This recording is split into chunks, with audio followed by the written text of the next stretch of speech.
"You think this should belong to me too, right?" Rachel said, and the entire dinner table fell silent. I still remember the exact way her fork rested against her plate when she said it, the exact way my grandson stopped chewing, the exact way my son Daniel looked down at his glass instead of looking at me. We had gathered for our usual Sunday family dinner, something I had hosted for nearly 20 years. The dining room smelled of roasted chicken, fresh rolls, and the apple pie cooling on the kitchen counter. It should have been an ordinary evening. Instead, it became the night I realized my family was changing in ways I never imagined. I am Eleanor Whitmore. I am 72 years old, and I have lived on the same Pennsylvania property for more than 4 decades. My late husband and I bought this land when it was little more than a worn-out farmhouse and a few neglected acres. We spent years fixing fences, planting trees, repairing roofs, and paying every mortgage payment ourselves. Every room in that house carried a memory. Every corner of the property represented sacrifices nobody else had witnessed. That evening began normally enough. Daniel helped carry dishes to the table. My granddaughter Sophie told me about a school project. Rachel complimented the flowers near the front porch. Nothing seemed unusual. Then the conversation drifted toward the future. Sophie mentioned college. Daniel talked about retirement planning. Someone joked about how quickly time passes. That was when Rachel leaned back in her chair and smiled. "We should probably start discussing what happens to all this someday," she said. First, I thought she meant general estate planning. A practical conversation, the kind families sometimes have. "There is plenty of time for that," I replied. Rachel nodded. "Maybe. But honestly, I think it would make sense to divide things sooner rather than later." I frowned slightly. Divide what? Her smile never disappeared. "The property. The land. The house. We are all family after all." For a moment, I genuinely thought I had misunderstood her. The room became strangely quiet. Even Sophie looked confused. Daniel shifted uncomfortably in his chair. Rachel continued speaking as though she were discussing the weather. "I mean, eventually it is all going to stay in the family anyway. It would make things easier if ownership started being shared now." I stared at her. Shared. The word echoed in my mind. This was not a vacation cabin passed between siblings. This was my home. The home my husband and I spent most of our adult lives building. I glanced at Daniel, expecting him to correct the situation. Instead, he cleared his throat and looked away. That hurt more than Rachel's words. "Rachel," I said carefully, "this property belongs to me." She laughed softly. Not cruelly. Not loudly. Almost as if I had missed something obvious. "Of course it does right now. I am just saying that families should think ahead." Ahead. The conversation moved on after that, but only on the surface. Nobody seemed comfortable anymore. Sophie became quiet. Daniel barely spoke. Rachel continued eating as though nothing unusual had happened. Yet I could not stop thinking about the confidence in her voice. This was not a random comment. It was not a joke. It was not a misunderstanding. Somewhere along the way, Rachel had started viewing my property differently than I did. After everyone left, I remained alone at the dining room table. The dishes had been cleared away. The house was silent. Through the window, I could see the old oak tree my husband planted 30 years earlier. Its branches moved gently in the evening breeze. I looked around the room we built together and tried to understand what had just happened. Then I remembered something Rachel said as she was putting on her coat. At the time, it seemed insignificant. Standing near the front door, she smiled and said, "You would be surprised how many plans can be made when people assume they have more time than they actually do." And that was the moment I realized this conversation had probably started long before I ever heard a word about it. The next morning, I woke before sunrise. That was not unusual. Ever since my husband passed away 7 years earlier, sleep had become lighter. Some mornings I woke because of the wind moving through the trees outside. Other mornings it was simply the silence. The kind of silence that settles into a house after decades of sharing it with someone, and then suddenly living alone. I made coffee and carried the mug onto the back porch. The air was cool. A thin layer of mist floated above the fields beyond the property. In the distance, I could see the red barn my husband and I had restored ourselves nearly 30 years ago. Looking at it always brought back memories. We had not inherited this place. We had earned it. Every acre. Every fence post. Every building. There were years when money was so tight that we postponed vacations just to make mortgage payments. There were winters when my husband worked extra shifts, while I took bookkeeping jobs from home. We missed weddings, birthdays, and countless weekends because there was always something that needed fixing. A leaking roof. A broken tractor. A section of fence damaged by storms. People often looked at the property now and saw comfort. What they did not see were the decades hidden behind it. I spent most of that morning walking through the house. Not because I had chores to do, but because Rachel's words from the previous evening refused to leave my mind. I found myself stopping in familiar places. The kitchen where my husband used to sit reading the newspaper. The living room where Daniel took his first steps. The dining room where family holidays were celebrated year after year. Every room carried history. Every room represented something that could never be measured in dollars. Around noon, Daniel called. I knew he would. "Mom," he said carefully. "About last night." I waited. Rachel did not mean it the way it sounded. I almost smiled. Those were exactly the words I expected. Then how did she mean it? I asked. There was a pause. She was thinking about the future. The future of what? Another pause followed. Longer this time. The family. I looked out the kitchen window toward the old oak tree near the driveway. "Daniel, your wife was talking about property ownership." He sighed. "I know." The conversation ended shortly afterward, but it left me feeling unsettled. Not because Daniel defended Rachel, because he never actually disagreed with her. That afternoon, I drove into town for groceries. It should have been an ordinary trip.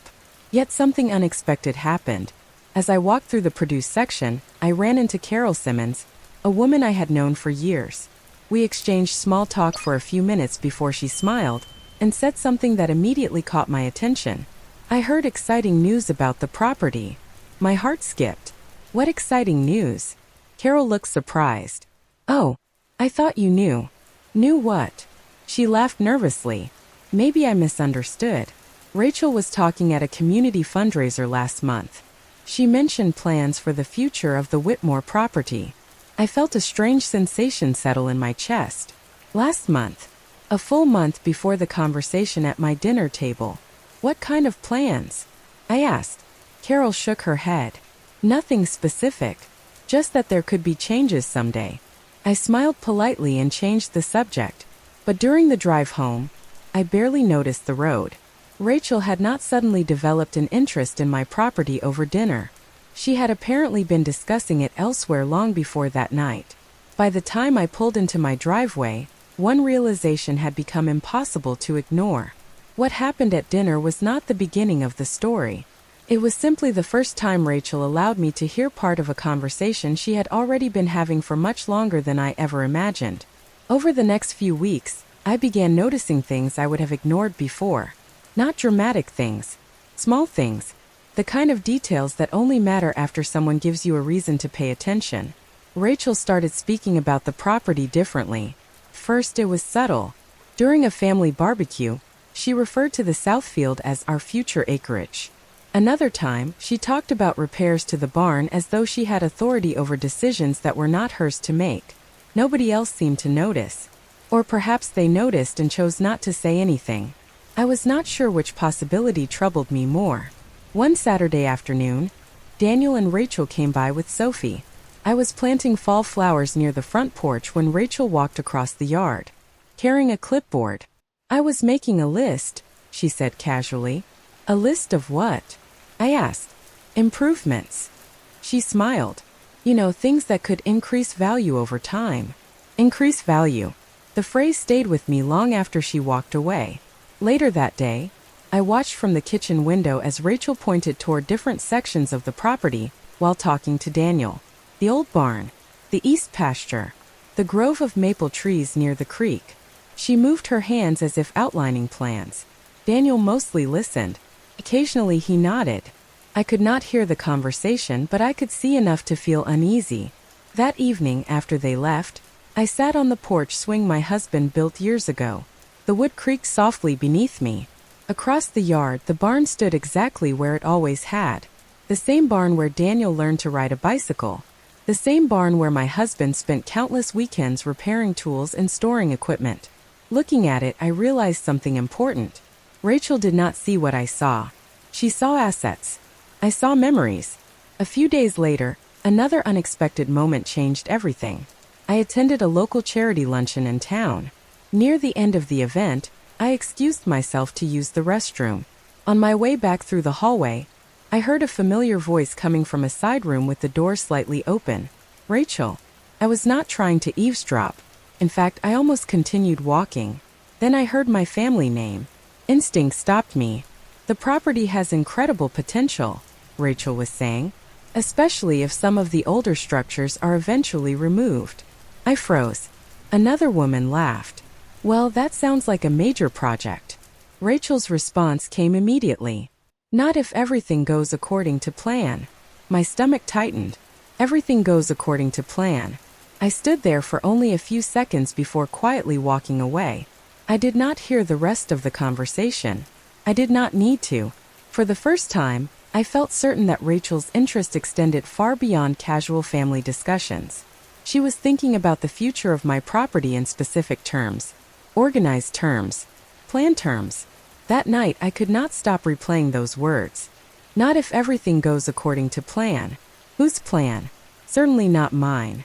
The following afternoon, I decided to visit the mailbox at the end of the driveway earlier than usual. Mixed among the ordinary envelopes was a real estate magazine addressed to Rachel. At first, I assumed it had been delivered to the wrong location. Then I noticed something else. Several pages had been folded over. Curious, I opened the magazine. Every marked page featured articles about land development, property valuation, and estate transfers. Maybe it was a coincidence. Maybe not. But as I stood there holding that magazine, a troubling realization settled over me. Rachel was no longer simply talking about my property. She was studying it. And for the first time, I began to wonder exactly how far ahead she had already planned. 2 weeks later, I attended Sophie's school concert. It was one of those small community events that filled the high school auditorium with proud parents and grandparents carrying flowers and cameras. I arrived early and found a seat near the center aisle. As families slowly filled the room, I noticed Daniel and Rachel several rows ahead speaking with another couple I did not recognize. First, I paid little attention. Then I saw Rachel gesture with her hand in a way that immediately caught my eye. She pointed toward me. The couple turned and smiled politely in my direction. A few minutes later, during intermission, I found myself standing near the refreshment table when the woman approached me. She introduced herself warmly and said she had heard wonderful things about my property. My property. Not my garden. Not my family. Not my home. My property. I smiled and thanked her, but inside I felt uneasy. Rachel says it is an incredible piece of land, the woman continued, especially considering future possibilities. Future possibilities. It was another phrase that seemed harmless on the surface. Yet I was beginning to notice a pattern. More and more people appeared to know about plans that had never been discussed with me. On the drive home that evening, I kept replaying the conversation. When I finally pulled into my driveway, the farmhouse looked exactly as it always had. The porch light glowed softly against the darkness. The old oak tree stood watch near the road. Yet something felt different. It was as though conversations about my future were taking place everywhere except in rooms where I was present. The following Saturday brought another surprise. I was working in the flower beds near the front walkway when a pickup truck pulled into the driveway. A man stepped out carrying a folder. He looked confused when he saw me. "Sorry," he said. "I thought I had the right address." "Can I help you?" I asked. He glanced at the folder.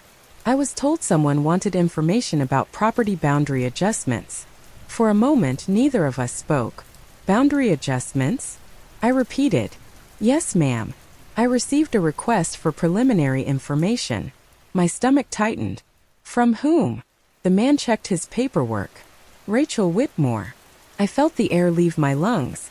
The surveyor immediately realized something was wrong. "Perhaps there has been a misunderstanding," he said. I assured him it was not his fault. After he left, I remained standing in the driveway for several minutes. Boundary adjustments. Why would Rachel request information about property boundaries? She did not own the property. She had no legal authority regarding the land, yet she was apparently gathering information anyway. That evening I called Daniel. I kept my voice calm. Did you know Rachel contacted a surveyor? Silence filled the line. A surveyor? He finally asked. Yes. Another pause followed. Longer this time. I did not know about that. For the first time since this situation began, Daniel sounded genuinely surprised. We ended the call shortly afterward, but something about his reaction stayed with me. Either he was telling the truth, or he was becoming very skilled at hiding things. The next morning, while organizing paperwork in my home office, I found myself searching through old folders connected to the property. Tax records, insurance documents, deeds, years of carefully maintained files. Near the bottom of one drawer, I discovered a folder containing correspondence from an attorney my husband and I had worked with years earlier. Looking through those papers reminded me of something important. We had updated several legal documents shortly before my husband's passing. Documents very few people knew about. Documents that clearly outlined ownership in future decisions. Suddenly, an idea entered my mind. If Rachel had been making plans based on assumptions about my property, there was a very real possibility that she had never seen those documents. And if that was true, she might be building her entire future around a misunderstanding that was about to become very expensive. For the next several days, I could not stop thinking about those documents. I carried the folder into the kitchen each morning and reviewed it over coffee. The more I read, the more I realized how carefully my husband and I had prepared for the future. We had never wanted confusion after one of us passed away. We had spent months working with attorneys to ensure everything was clear. Ownership, responsibilities, long-term planning. Every detail had been documented. Yet what troubled me was not what the papers said. It was the growing suspicion that Rachel had built her expectations without ever knowing what they contained. The following week brought another unexpected discovery. It happened during a family gathering for Sophie's birthday. I arrived early to help set up decorations at Daniel and Rachel's house. While carrying a box of paper plates into the dining room, I heard voices coming from the kitchen. Rachel was speaking with one of her friends. They did not know I had entered the house. Once everything is settled, the property could be worth a fortune, Rachel said. I stopped walking. That land alone has enormous value. Her friend sounded impressed. So what will you do with it? Rachel laughed softly. I already have ideas. My chest tightened. Not because of the money, not because of the property, because of the certainty in her voice. She was not speaking about possibilities anymore. She was speaking as though ownership was simply a matter of time.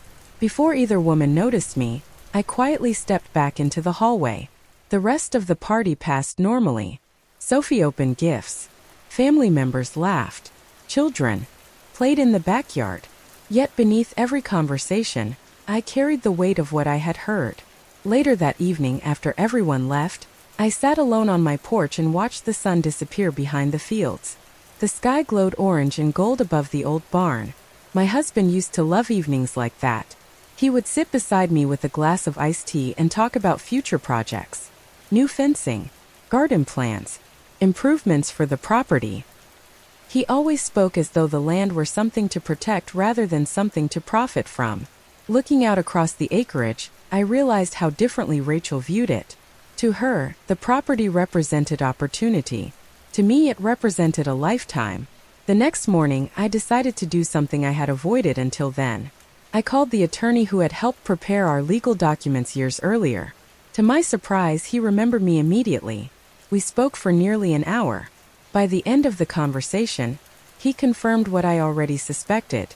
Everything was still legally intact. Every document remained valid. Every ownership provision remained enforceable. When I hung up the phone, I felt something I had not felt in weeks. Confidence. For the first time since Rachel's comments at dinner, I knew exactly where I stood. That confidence grew even stronger a few days later when another piece of information surfaced. Carol Simmons called unexpectedly. During our conversation, she mentioned attending a local real estate seminar. "You will never guess who I saw there," she said. I already knew the answer before she spoke it. Rachel. According to Carol, Rachel spent much of the event asking questions about land values, property transfers, and development potential. None of those topics were illegal. None of them were even unusual. Yet together they painted a picture that was becoming impossible to ignore. Rachel was not simply daydreaming about the future. She was actively preparing for it. That evening, I opened the folder containing our legal documents once again. This time, I noticed a specific provision I had almost forgotten. A provision that changed everything. A provision Rachel almost certainly knew nothing about. As I finished reading the page, a slow smile appeared on my face. Because for the first time, I understood something Rachel did not. Her plans depended on assumptions. Mine depended on facts. Over the following month, the atmosphere within the family changed in ways that became impossible to ignore. Nobody openly argued. Nobody raised their voice. Yet a quiet tension settled over every gathering. Rachel continued behaving as though her future was somehow connected to decisions that belonged solely to me. The more I observed her, the more confident she seemed. It was as if she believed time itself was working in her favor. One Sunday afternoon, the entire family gathered at my house for an early Thanksgiving planning meeting. For decades, I had hosted every major holiday. The dining room table was covered with notebooks, recipes, and calendars as we discussed schedules and guest lists. At first, everything felt normal. Then Rachel casually mentioned renovations. If certain changes are made in the next few years, the property could become significantly more valuable. The room grew quiet. Daniel immediately looked uncomfortable. Sophie focused on her notebook. I stirred my coffee and said nothing. Rachel continued speaking. There are so many opportunities here. The land could be used much more efficiently. Efficiently. Another word that revealed more than she realized. To Rachel, the property was becoming a business calculation. To me, it remained a home. Later that evening, after everyone had left, I walked through the barn alone. The scent of old wood and hay filled the air. Sunlight filtered through narrow gaps between the boards. I ran my hand along one of the support beams my husband had installed himself. I could still remember the summer he built it. Daniel was only 12 years old then. The three of us spent weekends working together, stopping only when my husband insisted we take breaks for lemonade on the porch. Those memories felt more valuable than any appraisal ever could. Standing there, I realized something else. Rachel had never truly known the history of this place. She saw acreage. She saw structures. She saw market value. She did not see the years hidden behind every corner. A few days later, another unexpected conversation strengthened my suspicions. I attended a church luncheon and found myself seated beside a retired banker named Harold Jenkins. We had known each other casually for years. During our conversation, he mentioned seeing Rachel at a local investment seminar.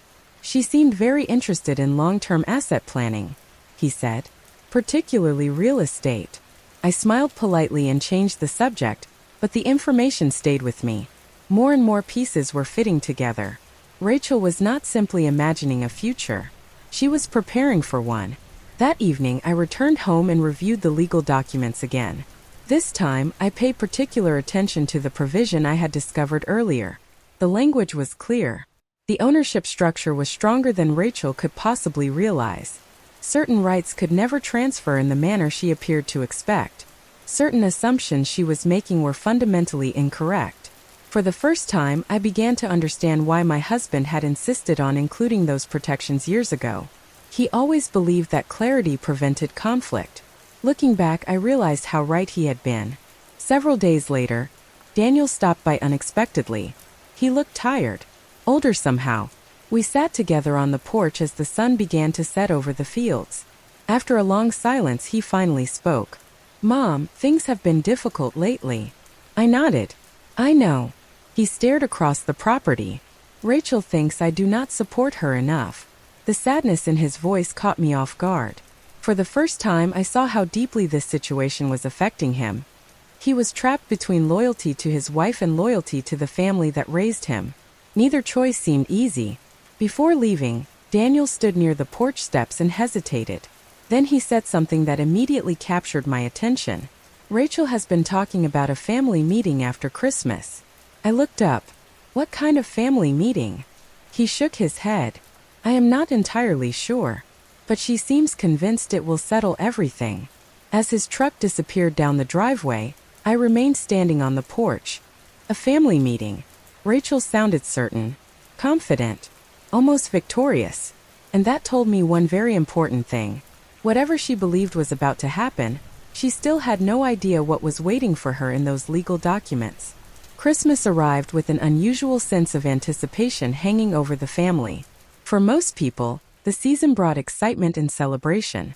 For me, it brought clarity. I had spent weeks quietly preparing while Rachel seemed increasingly confident about whatever future she imagined was waiting for her. The contrast between us could not have been greater. She appeared eager. I felt patient. She seemed focused on expectations. I was focused on facts. The family gathering took place at Daniel and Rachel's house the weekend after Christmas. The living room glowed with white lights from the tree. Wrapped gifts still sat beneath the branches. Holiday music played softly in the background. To anyone visiting from the outside, everything looked normal. Yet beneath the smiles and small talk, tension lingered just below the surface. I noticed it immediately. Rachel was unusually energetic. She moved through the room greeting relatives and refilling drinks with a confidence that reminded me of someone preparing for a victory speech. Several times I caught her exchanging knowing looks with people around her. It was subtle, but impossible to miss once I started paying attention. After dinner, Rachel finally stood and cleared her throat. "There is something I think we should discuss as a family," she announced. The room became quiet. Daniel shifted uncomfortably in his chair. Sophie looked confused. Several relatives exchanged curious glances. Rachel smiled and continued. "We have all talked about the future over the years. I think it is important to start making plans that benefit everyone." Benefit everyone.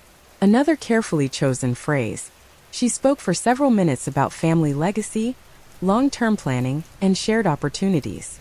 The language sounded reasonable, even generous.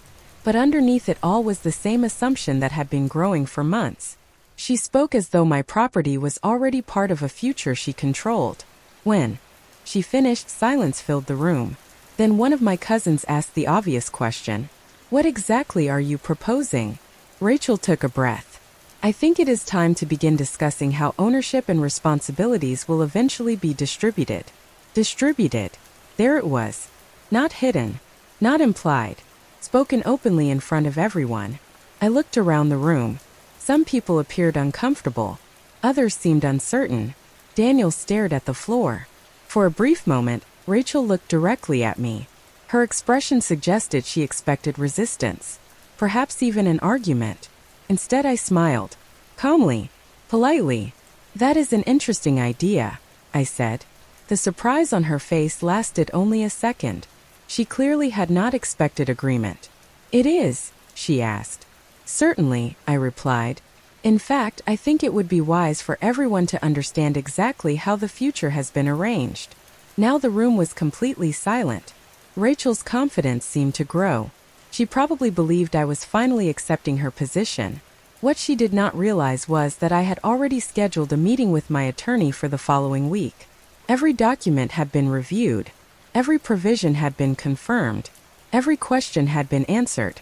The conversation continued for another 20 minutes. Rachel spoke often. Daniel barely spoke at all. I simply listened. The more Rachel talked, the more certain I became that she still had no understanding of the legal reality surrounding the property. Her plans rested on assumptions. Assumptions that were about to collide with carefully prepared facts. As the evening came to an end, guests gathered coats and exchanged holiday hugs. Rachel walked me to the front door. The smile on her face looked almost triumphant. "I think tonight went well," she said. I nodded. "I agree. It feels like everyone is finally starting to think about the future."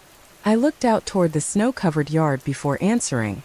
"Yes," I said quietly. "And very soon, everyone will understand it much better." For the first time all evening, uncertainty flickered across her face. Only for a moment. Then it disappeared. But as I drove home beneath the winter stars, I could not stop thinking about that expression. Because after months of confidence, Rachel had finally encountered something she had not anticipated. And in just a few days, she was going to learn exactly how much she had misunderstood. The meeting with my attorney took place 3 days after New Year's Day. Snow covered the fields surrounding the property, turning the landscape into a quiet blanket of white. I arrived carrying the same folder my husband and I had assembled years earlier. By the time I left, every question had been answered. Every document had been reviewed. Every assumption Rachel appeared to be making had been tested against legal reality. The results were not even close to what she expected. My attorney explained everything carefully. The property was protected by provisions my husband and I had established long ago. Certain transfers could never occur automatically. Certain ownership rights remained exclusively mine. Most importantly, future decisions regarding the land rested entirely under my control. Nobody could simply claim a share because they expected one. Nobody could pressure their way into ownership. As I drove home, I felt lighter than I had in months. Not because I wanted conflict. Quite the opposite. I finally understood that the truth was on solid ground. The following week, Rachel's confidence seemed to reach a new level. During a family lunch, she began talking about long-term possibilities again. This time she openly discussed renovation concepts and future development ideas. Several relatives listened politely. Others exchanged uncomfortable glances. Daniel looked exhausted. The entire situation was clearly wearing him down. Yet Rachel appeared unable to see it. She spoke as though the future she imagined was already unfolding. I remained calm. I listened. I asked very few questions. The less I argued, the more she talked. One afternoon, Sophie came to visit after school. We sat together in the kitchen decorating cookies while snow drifted outside the windows. At one point she looked up and asked an innocent question. "Grandma, why does Mom keep talking about your property?" I froze for a moment. Children often notice more than adults realize. "Why do you ask?" I said gently. Sophie shrugged. "She talks about it all the time now. She says things are going to be different soon." My heart sank. Not because of the comment itself, but because even a 12-year-old child had started noticing the obsession. Later that evening, I sat alone in the living room thinking about everything that had happened. The property had become the center of conversations, assumptions, expectations, and tension. What bothered me most was not the land. It was the way greed slowly changes people. It narrows their focus until they stop seeing relationships and start seeing opportunities. A few days later, Daniel called unexpectedly. His voice sounded strained. "Mom, Rachel wants to organize another family gathering next weekend." I already knew where this was heading. "For what purpose?" I asked. "She says everyone needs clarity." I almost smiled. Clarity was exactly what I intended to provide. After we ended the call, I contacted my attorney once more. Together we finalized preparations. Copies of key documents were organized. Explanations were prepared. Everything would be presented calmly and professionally. No arguments. No accusations. Just facts. The night before the gathering, I walked through the house room by room. The photographs on the wall seemed to watch silently as I passed. There was Daniel as a little boy holding a fishing rod beside his father. There was our wedding picture. There were family holidays stretching back decades. Looking at those images reminded me why this mattered. The property was never simply about ownership. It was about stewardship, responsibility, legacy. The next morning, I received a text message from Rachel. The wording was cheerful and confident. She thanked everyone in advance for attending and said she looked forward to discussing important family plans. Important family plans. I read the message twice before setting down my phone. Then I opened the folder resting on my dining room table and reviewed the documents one final time. Rachel believed the upcoming gathering would secure the future she had been planning for. What she did not realize was that by the end of that meeting, every assumption supporting those plans was about to disappear. The family gathering took place on a cold Saturday afternoon at my house.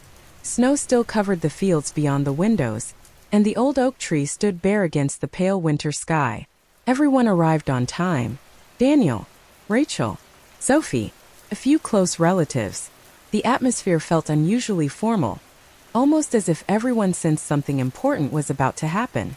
Rachel appeared especially confident. She carried a notebook and several folders. Throughout the afternoon, she smiled often and spoke about planning, organization, and the future. Watching her, I realized she genuinely believed this meeting would move events in the direction she wanted. Once everyone settled into the dining room, Rachel began speaking. She thanked everyone for coming and explained that families needed to think ahead. She talked about responsibility, long-term vision, shared opportunities, the same theme she had repeated for months. Several relatives listened quietly. Others looked uncomfortable. Daniel remained silent. When Rachel finally finished, she turned toward me. "I think everyone would benefit from clarity," she said. "Do you agree?" I folded my hands on the table and nodded. "I do." The confidence in her expression immediately grew. "Good," she said. "Then perhaps this is the right time to discuss future ownership." The room became silent. I looked around the table before opening the folder I had brought with me. Inside were copies of the documents my husband and I prepared years earlier. Documents that had been reviewed and confirmed only weeks before. "You are right about one thing," I said calmly. "Clarity is important." Then I began explaining. I spoke slowly and carefully. There was no anger in my voice, no accusation, only facts. I explained how the property had been structured. I explained the protections my husband and I established. I explained that future ownership decisions remained entirely under my control. Most importantly, I explained that none of the assumptions being made about automatic transfers or shared rights had any legal foundation whatsoever. As I spoke the expressions around the table began to change. Rachel's smile slowly disappeared. Daniel looked stunned. Several relatives exchanged surprised glances. For months, conversations had been built around expectations that simply did not exist. When I finished, silence filled the room. Rachel stared at the documents in front of her. "That cannot be right," she finally said. I slid a copy across the table. "It is." She quickly reviewed several pages. The confidence that had carried her through the afternoon began fading with every line she read. For the first time in months, she was confronting reality instead of assumptions. Daniel quietly asked a few questions. I answered each one. The documents were clear. The attorney's review was clear. The future of the property had never been what Rachel imagined. After several minutes, Rachel closed the folder. Nobody spoke. The room felt completely different now. The tension that had been building for months seemed to settle into something else. Understanding. Not everyone was happy, but everyone finally knew the truth. Later that evening, after the family left, I stood alone on the back porch. The winter air was cold against my face. Across the property, the barn stood exactly where it always had. The field stretched quietly into the distance. Nothing about the land had changed. Yet something important had changed within the family. Over the following months, conversations about ownership disappeared. Rachel became quieter. Daniel seemed relieved. The constant tension slowly faded. Some relationships required time to heal. Others never returned to what they once were. That was unfortunate, but it was also reality. Looking back, I realized the situation had never truly been about property. It had been about perspective. Some people saw land. I saw memories. Some people saw value. I saw sacrifice. Some people saw an opportunity waiting to be claimed. I saw a responsibility that had been earned over decades. One spring evening, several months later, I sat on the same porch swing my husband built years ago. The fields were green again. Birds moved through the trees. The setting sun painted the barn with golden light. As I looked across the property, I thought about everything that had happened. The assumptions, the expectations, the conflict. In the end, greed had accomplished exactly the opposite of what it intended. It had not brought the family closer to the property. It had pushed people further apart from one another. Yet despite everything, I felt peaceful. Because the truth remained exactly where it had always been. Some things in life are inherited. Others are earned. And the difference between those two truths changed everything.